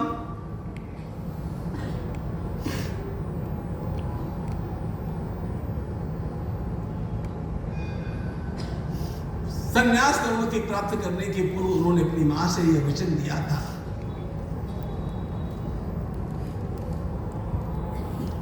मां ने कहा था बेटे, हर मां की इच्छा होती है कि अपना प्राण अपने पुत्र की गोदी में जाए। तुम तो घूमते रहोगे। भगवान बोले मां आप मुझे याद करना, मैं स्वयं कहीं से भी समय से आकर के पहुंच जाऊंगा। अरे वो तो ठीक है,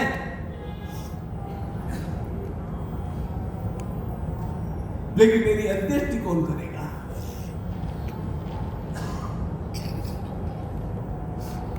आचार्य ने कहा मैं करूंगा, आपको अग्नि दे दूंगा। अरे मामा ने कहा शंकर तुम क्या बात करते हो, सन्यासी अग्नि का स्पर्श नहीं करता है ना। तुम मेरा अंतिम संस्कार कैसे करना? आचार्य ने उसी समय कह दिया था मां मैं लोगों को समझा दूंगा कि मुझे मेरी मां ने इसी शर्त पर संन्यास की अनुमति दी थी।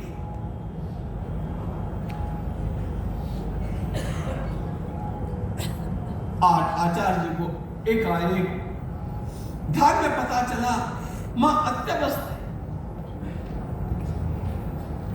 आकाश मार्ग से भगवान आचार्य चल पड़े। पैदल जाने जितना समय नहीं। कालड़ी ग्राम में अपने घर के बाहर जाकर के उन्होंने आवाज दी ओम भगवती भिक्षांदेहि। आर्यांबा माता अंतिम क्षणों को गिनती हुई शैया पर है।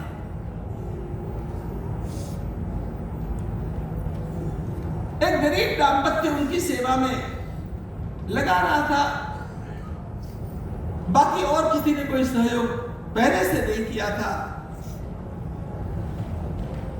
आज अंतिम दिन आया।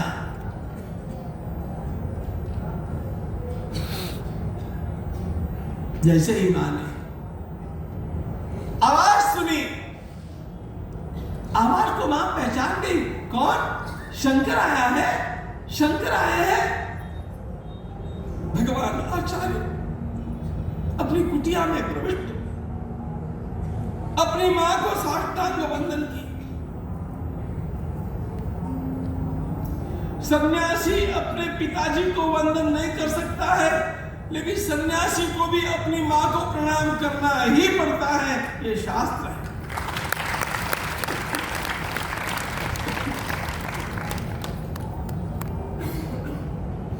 हमारी परंपरा ने मां को सबसे ऊंचा माना।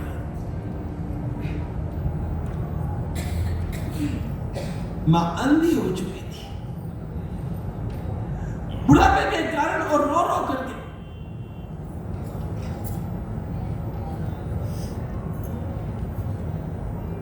आचार्य ने प्रणाम किया। समीप बैठे मां दोनों हाथ उनके शरीर पर फेरती है, शंकर शंकर तुम मुझे दिखते नहीं हो।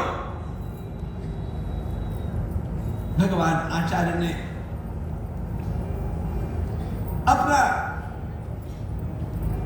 कर कमल मां की आंखों पर जैसे ही रखा और निकाला, मां के नेत्रों में ज्योति आ गई। मां ने शंकर को देखा,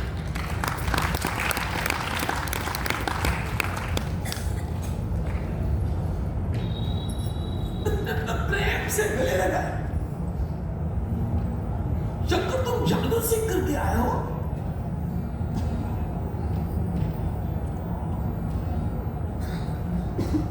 ये विद्या तुमने कहां से सीखी? भगवान आचार्य बोले, मां जादू आदू नहीं सीखा मैं, लेकिन विश्व को निर्माण करने वाले उस महान जादूगर के साथ मेरा थोड़ा परिचय हो गया। ये भगवान की कृपा है। अरे मां बोली, शंकर तुमने भगवान को देखा है? तुमने अपना जीवन धन्य किया। तुम्हारी मां होकर के भी मैं ऐसे ही मर रही हूं।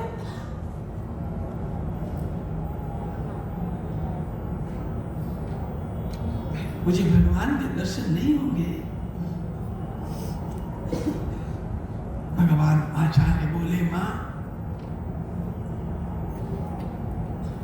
दर्शन चाहिए। मां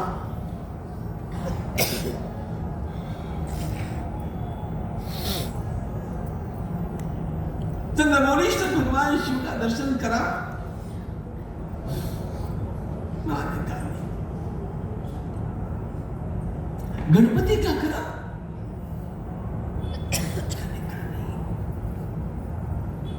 मां जगदम्बा दुर्गा माता का अथवा त्रिपुर सुंदरी का दर्शन करा? मां ने कहा नहीं। तो बोलो ना मां, तुम्हें किस रूप में भगवान के दर्शन चाहिए? अरे अम्मा, मां ने कहा, मुझे तो सामने सलोने कृष्ण का दर्शन चाहिए। शंकर मुझे कृष्ण अत्यंत प्रिय है। भगवान शंकराचार्य महाराज की कुल देवता भी कृष्ण है। अथ कृष्णं सरोजाक्षं श्यामलं कुलदेवता। अथ कृष्णं सरोजाक्षं श्यामलं कुलदेवता। अस्तवीत् परया प्रीत्या देशिको वेणुभूषितम्।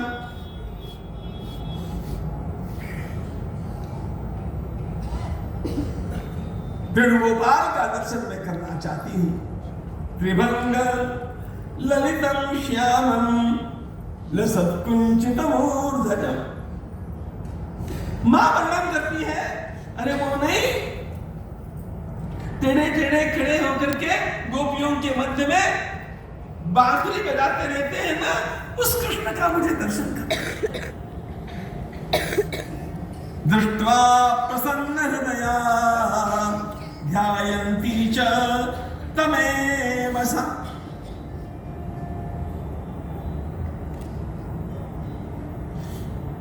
भगवान आचार्य ने कहा, मां देखो, अब शांत होकर के देखो मां, कृष्ण भगवान तुम्हारे पास आ रहे हैं। और भगवान आचार्य ने क्या किया पता है? हाथ जोड़ लिए, स्तोत्र का गान आरंभ किया। श्रियाष्टिष्टो विष्णु स्थिरचर वपुर्वेद विषयो धियां साक्षी शुद्धो हरिरसुरहंता जनयनः गदी शंखी चक्री विमल वनमाली स्थिर रुचिर शरण्यो लोकेशो मम भवतु कृष्णो क्षीश विषयः कृष्णः मम अक्षि विषयः भवतु। श्री कृष्ण भगवान मेरे नेत्रों के सामने आकर के खड़े हो जाए मेरी मां के लिए। एक श्लोक भगवान आचार्य गाते रहे और कृष्ण की अस्पष्ट प्रतिमा अधिकाधिक स्पष्ट होती गई। आर्यामा वादी परमानंद चिन्मूर्ति परमानंद चिन्मूर्ति मधुरो मुरलीधरा। मां को भगवान श्याम सुंदर की बांसुरी के स्तर सुनाई देने लगे। उसका चित्त कृष्ण में लीन हो गया। बाहर का सब कुछ वो भूल गई और भगवान श्री कृष्ण का दर्शन करते हुए हे कृष्ण हे कृष्ण हे कृष्ण करते करते मां आर्यांबा शंकर के गोदी में गिर गई।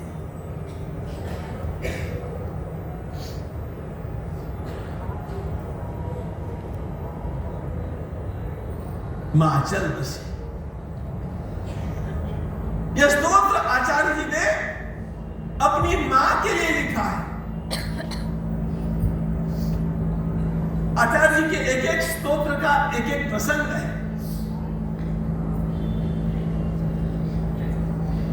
गुरुवायूर जब वे जाते हैं तो सत्यम ज्ञानम अनंतम नित्यम अनाकाशम परमाकाशम गोष्ठ प्रांगण रिंगण, वहां पर ये स्तोत्र गाते हैं। पंढरपुर पहुंच जाते हैं।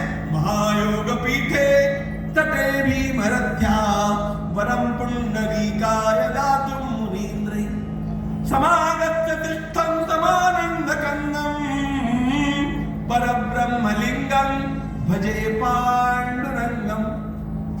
रे विठ्ठल भगवान के कितने भी स्तोत्र हैं, ऐसा और कोई स्तोत्र नहीं है जी। गुरुवायूरप्पन के कितने भी स्तोत्र हैं, ऐसा दूसरा स्तोत्र नहीं है।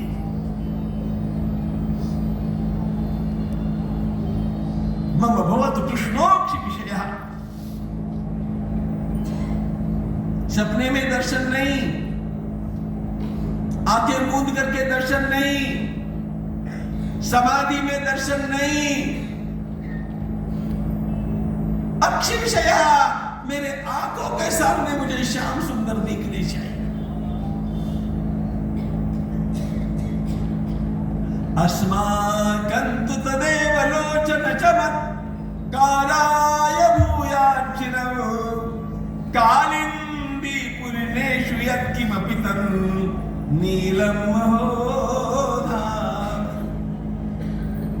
ज्ञान और भक्ति के राजा मधुसूदन सरस्वती महाराज कहते हैं, मुझे वो आंखें मूंद करके दिखने वाली ज्योति होती नहीं चाहिए, मुझे तो हमारे नेत्रों के सामने खेल खेलने वाले श्याम सुंदर चाहिए।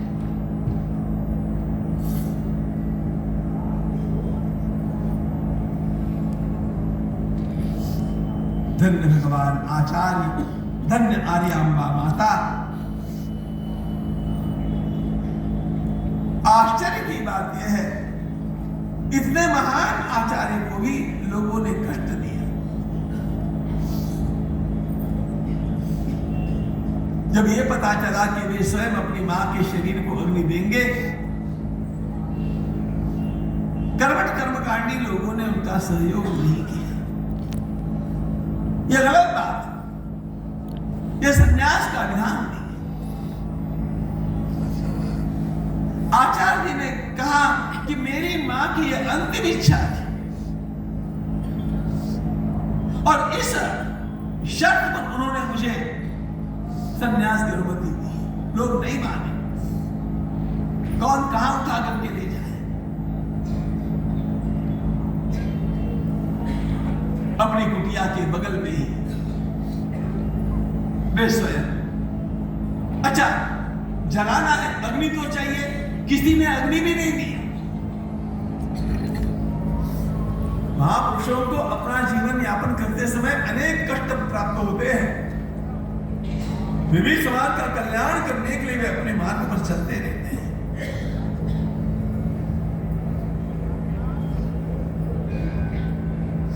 लक्ष्मी का स्तवन करके जो स्वर्ण के आभूषणों की वृष्टि कर सकता है, वह अग्नि का आवाहन क्यों नहीं कर सकता है? भगवान आचार्य अपने मां के घर की जितनी भी संपत्ति थी, वो पूरी संपत्ति जिस दाम्पत्य ने मां की सेवा की थी वृद्धावस्था में, उनको दे दी। मां का अंतिम संस्कार किया। लोगों के व्यवहार से कुछ खिन्न भी हो गए थे।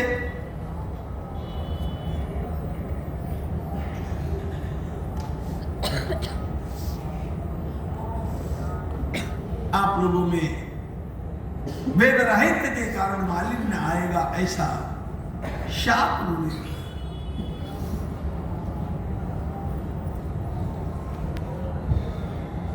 लेकिन बाद में सब लोगों ने क्षमा याचना भी की। राजा को जब इस बात का पता चला, सब लोगों ने क्षमा याचना भी की। भगवान आचार्य शांत हुए। धर्म प्रचार के कार्य के लिए उन्होंने प्रस्थान किया।